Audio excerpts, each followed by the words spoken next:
Coming up on Maine Challenge, political observer Willy Ritch.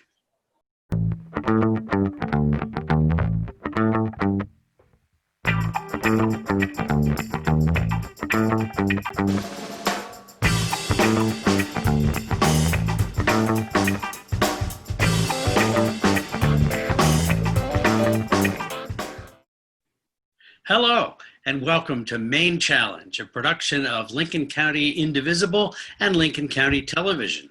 Our guest this week is Willy Ritch, a longtime political observer, has been a radio talk show host, and currently chair of the 16 Counties Coalition, and a lifelong Mainer and my longtime friend. Willy Ritch, welcome.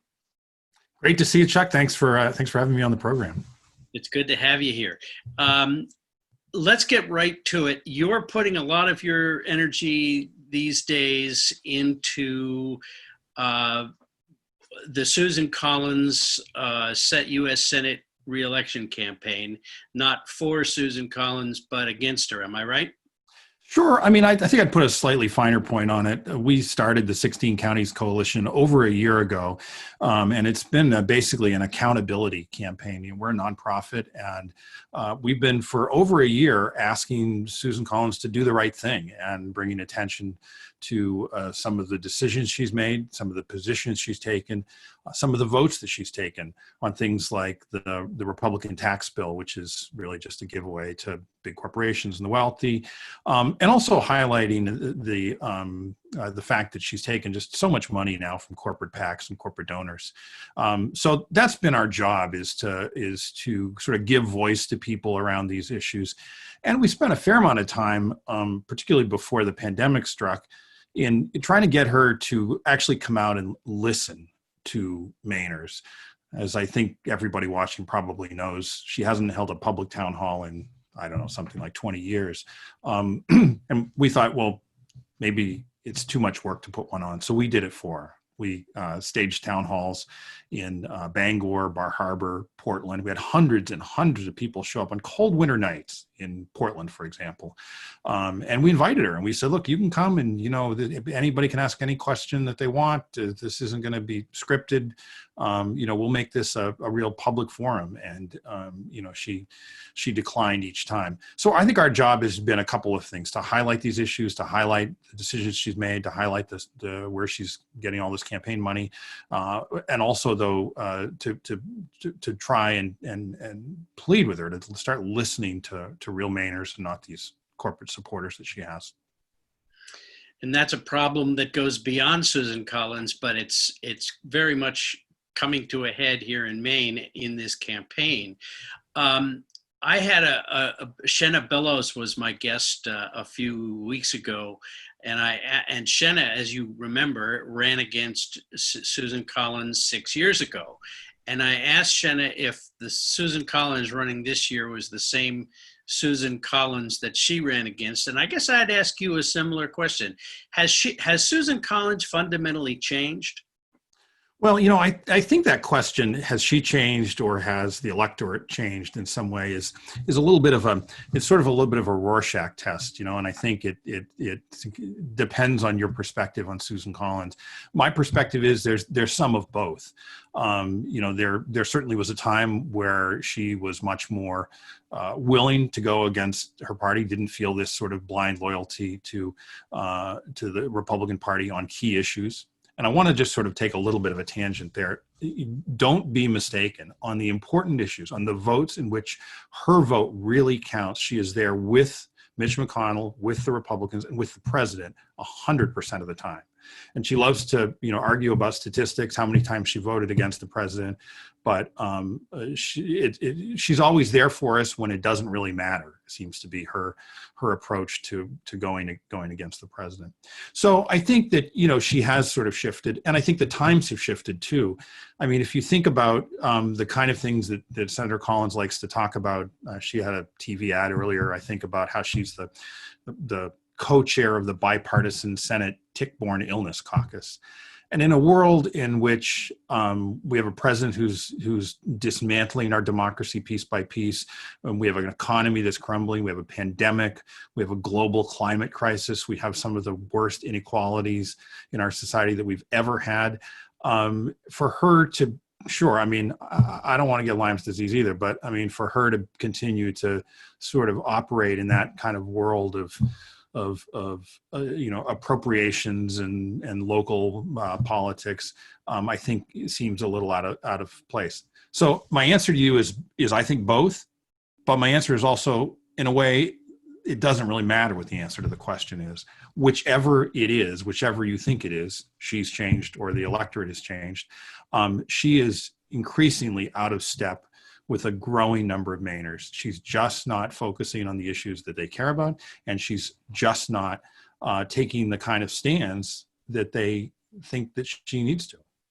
Has she, I remember very clearly in either her first run or her first re-election run, she pledged to only serve 2 terms. Right. And I've seen the videotape. I think it was shot at Bates College at the hall there, the Olin Arts Center. And she says very clearly and unequivocally that she would not serve more than 2 terms. Has she ever responded to that and explained why she is now running for her 5th term? She has, and she's used the same sort of part of one of her central arguments that she makes about why we should have her as our senator, and that is that seniority matters. And she said when she ran for the Senate, she didn't know that seniority mattered, and then she got there and she found out that it did. And so she felt like it was important to continue to hold that office. And she talks a lot about that. Right? She talks a lot about how senior she is. She talks a lot about what number she is in the Republican caucus or on the Appropriations Committee. But I think that we all sort of scratch our heads and say, well, then how come when you express disappointment, when you express regret at the president's actions, when you express concern about what the Republicans or Mitch McConnell are doing, well, if you got so much power, if you've got so much influence, and if you've been there for 24 years or however longer it's been, can't you do something more than just sort of wring your hands on the sidelines? And also one could point out that when she said she didn't know what seniority meant in the Senate, she'd been on Senator Cohen's staff for several years. A fair point. Yeah. That's a little presumptuous too. I find myself wearing out the mute button on my television, and I mute a lot of ads, but almost all the political ads. And if it's I'm Susan Collins and I approve this message, that's the quickest mute. But I'm still offended by some of the advertising on both sides, but it's much worse, in my opinion, on Susan Collins' side, especially that of the 1820 PAC. I don't know who that is. I keep thinking maybe I should go Google it and look it up and figure out who it is. They seem to be spending a whole lot of money, and if ever there was an example of false and deceptive advertising, I would certainly point to the 1820 PAC. Any thoughts on that? Wow, where do I start? It is, and I sort of mean it too, because, political fundraising and political financing can get kind of complicated and murky, and I understand that. The 1820 PAC is a federal super PAC, and that means that people can give as much money as they want to it, and they can spend as much money as they want to it. Just before we went on this morning, I checked, they've spent just over $6 million in TV ads supporting Senator Collins here in Maine. One of the biggest contributors is a guy named Steve Schwartzman, who runs the Blackstone Group, the biggest private equity firm in America. Schwartzman's net worth during the pandemic has increased by 27%. Wow. And in large part, he's much, much richer than he's ever been, in large part because of the tax bill that Susan Collins was the deciding vote on. So he's put, I don't have the numbers in front of me, but $500,000 or more into the 1820 PAC. And it is a drop in the bucket to how well he has prospered during both the pandemic and in the aftermath of that tax vote. So he's he's one of the biggest donors. Right now it's run by a guy named Scott Reed, who used to work for the U.S. Chamber of Commerce. I just noticed a couple of days ago that Scott Reed, who runs the 1820 PAC, has just restarted his company Chesapeake Enterprises. Chesapeake Enterprises is a firm that he had with Tom Daffron, Susan Collins' husband. So they used to be in business together. And then there are some other. This is not all about Collins' husband and the guy from the Chamber of Commerce and the guy from the Blackstone Group. There's other people that have contributed. And one in particular, just as we were taping this, and I know this is going to air, in a week or so. So this story will have developed, but what we're really just learning as we went on the air is that one of the contributors to the 1820 Super PAC was an organization in Hawaii called the Society of Young Women Engineers. And that was apparently started by a guy named Martin Cow and his wife. Earlier this year or last year, Senator Collins bragged about how she helped Martin Cow get an $8 million Department of Defense contract. He's got an office here in Portland.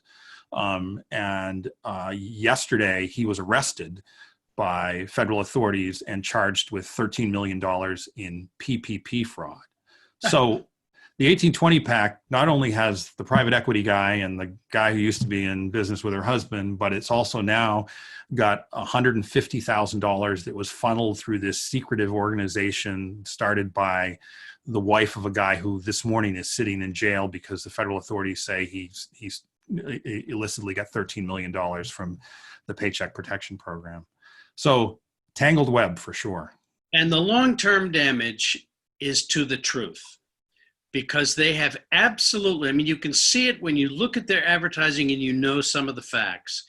They have absolutely no concern about getting their facts correct or the implications and the outcomes of the results of their false information and deceptive advertising. And I'm personally offended by it, and that's the end of my speech for the day. I doubt that, but on TV anyway. Okay. Was Kavanaugh a tipping point for voters who are now fed up with Susan Collins but always voted for her before? Was that the tipping point? So, Chuck, in the last 16 months or so, I've talked to people all over the state about this, and I think certainly for some, Kavanaugh was absolutely the tipping point. There was an interesting article in Politico a little while ago, just in the last week or so, and Les Fossil from Alna, a former state lifelong Republican. Did you ever serve with him? Oh yeah, I served with him. We co-chaired the moderate caucus, which was a misnomer of sorts. Well, he was the Lincoln County chair for the Collins reelection campaign last time around. And he has absolutely had it with Senator Collins. And in this article, he said that for him, Kavanaugh was the tipping point. But then he went on to describe other opportunities for her to stand up and do the right thing in which she hasn't done it. And I think in a way, Les Fossil's sort of answer to the question is what I've heard around the state. A lot of people, Kavanaugh really was the issue, but for a lot of people, Kavanaugh also represented something. It represented Collins giving that 45-minute speech when she said she was going to vote for him, in which she made all kinds of excuses, but then, did the thing that we didn't want her to do. Kavanaugh and that whole process where she, listened, where people came from Maine, traveled to Washington, went into her office and told deeply personal stories of pain and trauma about their own experiences. And then after listening to that speech, those people who had made that incredible self-sacrifice just realized that she had probably made up her mind and was always going to vote that way. And so I think for Kavanaugh is when a lot of people said, she talks this game about being deliberative, but really, when Mitch McConnell needs her vote, when the president needs her vote, she's always going to be there. I also, as I listen to people talk, sometimes people who voted for her, most people in the state have voted for her at least once. When people who voted for her before, I'll listen to them talk about their view of Senator Collins now. And it's almost like they're looking for a reason. They know that they don't like her anymore. They know that they don't believe she represents them anymore, but they're kind of searching for, like, how do I describe that? What is the label that I put on it? And for some people, Kavanaugh is an easy label to put on that. But I do think people's disappointment with Senator Collins, to use one of her favorite words, runs deeper than that. One of the things that has distressed me about Democrats this session, this cycle, is that nobody seems to be asking Republicans up and down the ticket to say out loud whether they stand with the Trump agenda or where they diverge from it. Mm-hmm. And the Democrats aren't holding them to account for this, and they're certainly not going to volunteer because they know the danger involved. But I'd sure like to know how some of these candidates, including Senator Collins, feels about the kids in cages. Mm-hmm. Is that really a program that's making us safer? Right. Destroying Social Security, destroying the post office. Are these things that are good for America and that these candidates support? Or would they repudiate the president and his agenda and Senator Collins? I mean, I really do want to hear the answers from Republicans about those questions, but they don't get asked or answered as far as I can tell. Any thoughts on that? I think a lot of us have a question or several questions that we really want to ask Senator Collins. And I agree with you, Chuck. I mean, in 2016, for her to write an op-ed in the Washington Post saying that President Trump is not fit for office, I want to ask her, so what has happened since 2016 to make you arrive at the position where you're not really sure, like where you don't feel like you can say out loud? Was it the kids in the cages? Was it the dismantling of the post office? Was it his handling of the pandemic? Was it his deeply offensive personal attacks on your dear friend John McCain? Which one of these things moved you from he's not fit for president to I'd rather not say? Boy, I would love to hear her answer that. Maybe somebody will see it and suggest that she address that. And by the way, anybody on Senator Collins' staff who's watching this, Senator Collins is invited to join us. Please contact Lincoln County Indivisible and we will make it happen, because we're not sitting here just taking shots. We'd really like to hear some answers. Another diversion off the path. Any thoughts on how Maine is going to vote on the Collins election and Trump and other up and down the ticket races? Any thoughts on that? Are you seeing any information that you can share? Well, look, I mean, I packed away my crystal ball a long time ago, and I'm not sure where it is. I think it's probably with that old tube TV that I have down in the basement somewhere. So I don't have the advantage of that.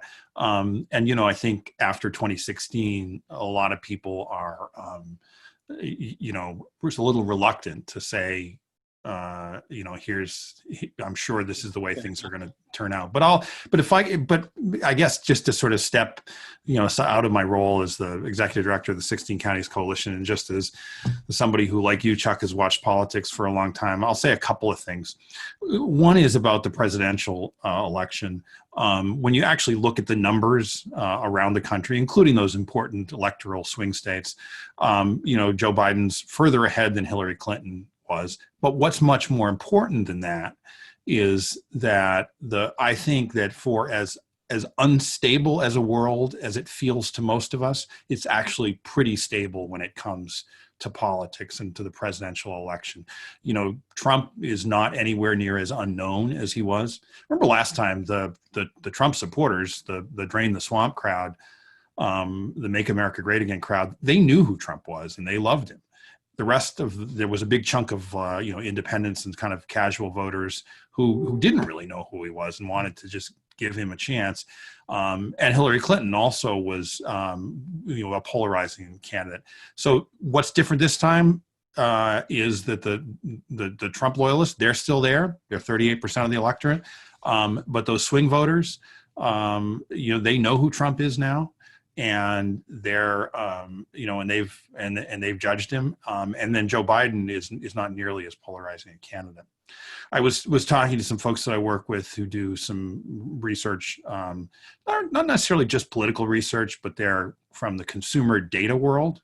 You know how the consumer databases know, it's scary what they know about us, Chuck. They know not only your age and your gender and where you live, but also your cell phone number, whether or not you're going to buy a car in the next year, and if you like cats. And these data research firms that I talk to also track politics. And I was talking to one just the other day, and they said to me, we saw the switch about 10 days before the 2016 election. We saw the flip in the Midwest. We knew that Trump was going to win, not 2 weeks before the election, because he wasn't going to, but a week before the election, we knew he was, because we saw it. What we're seeing now, they said to me, is that if the election were held today, Biden would win in even bigger numbers than the polls show. That could change, but again, I think it's less dynamic, or it's a little more baked in. And then as far as Senator Collins goes, there's this expression in political polling: the trend is your friend. The trend has not been Senator Collins' friend. If you look at what's happened over the last year, I think it's a very, very close race. Frankly, I think it's closer than a lot of the public polls show. But I would much rather be Sarah Gideon than Susan Collins in this race. Like the president, we're taping this just a couple of days after that horrific first presidential debate. But the president needed to do something to convince a bunch of sort of swing voters that they should leave Biden and go to him, and he did nothing to do that. Same deal, I think, with Susan Collins. She's got to find a way to convince these sort of middle voters to leave Sarah Gideon and go to her side, and she's just not doing it. It's not happening. I wish I had been there for the conversation in which somebody went up to Collins and said, we got you a dog, you need to run with the dog. So I have not seen that commercial, but people have told me about it. Can you describe it to me? Well, it's a standard commercial, and I suspect this little clip goes into whatever, but it's supposed to make her look energetic and youthful and exciting, but she looks very uncomfortable. I would be shocked if I learned that was really her dog. And she's not really running. She's just sort of trotting with the dog and smiling. And, it's supposed to be a good feeling, but and of course, I bring a bit of a negative touch to the look. Maybe it really works, but are there undecided voters? There are a few. Numbers. I mean, are there numbers of undecided voters?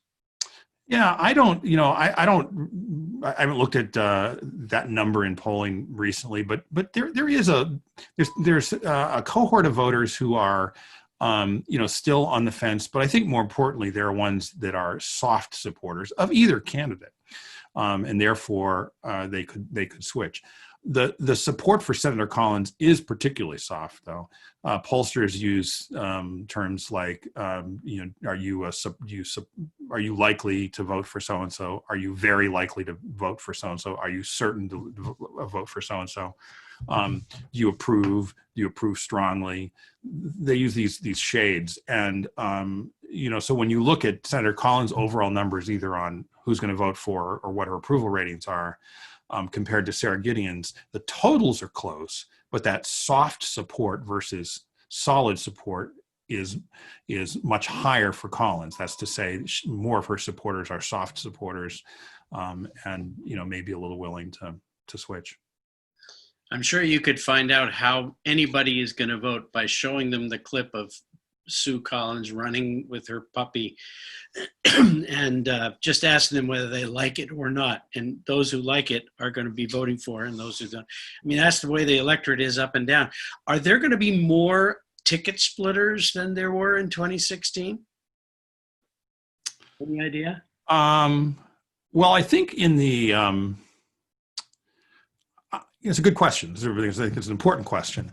I think in terms of the Senate race, which of course was Collins was last up in 2014, there'll be far fewer ticket splitters. In other words, there's going to be, there aren't going to be as many people that are going to vote for Biden and Collins, and nobody's going to vote for Trump and Gideon. I just don't see.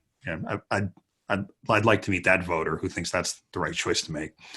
But you asked compared to 2016, and I bet you there will be, fewer ticket splitters in the sense that, particularly in the Senate race, I think that Republicans have, to a certain extent, rallied around Susan Collins, around Senator Collins, and those Democrats who felt like they could vote for her in the past just don't feel like they can do it again.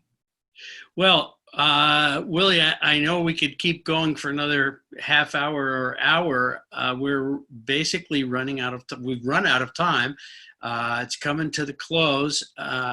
First of all, I want to thank you for being agreeable to coming on the show. But I really enjoy always talking to you, whether in public on TV or in private. But do you think there's going to be a strong turnout? I do. I think there's going to be a very strong turnout, both in early voting and at the polls. But I think, since we're near the end, I think it's a good segue for something I did want to say, which is I'm just so impressed that the Lincoln County Indivisible is doing this program. And I think that the work that Indivisible groups and others like them around the state and around the country are doing is very, very impressive. I've worked in politics, in and around politics for a long time, as you have, Chuck, and I know you've served in public office. And the work that we do is we probably like to think important, but I think it really pales in comparison to what groups like Indivisible do. While the president tries to dismantle democracy, groups like this are practicing it in exactly the way that it was intended to be. So I think that's going to drive turnout, and I think it's just it's one of the things that gives me hope for the future of this country. Well, thank you very much. Willy Ritch, our guest today on Maine Challenge, part of Lincoln County Indivisible and presented by Lincoln County TV. Thank you again, Willie, for your thoughts and for being on the show, and we'll see you real soon. Great to see you, Chuck. Take care. Thank you. You too.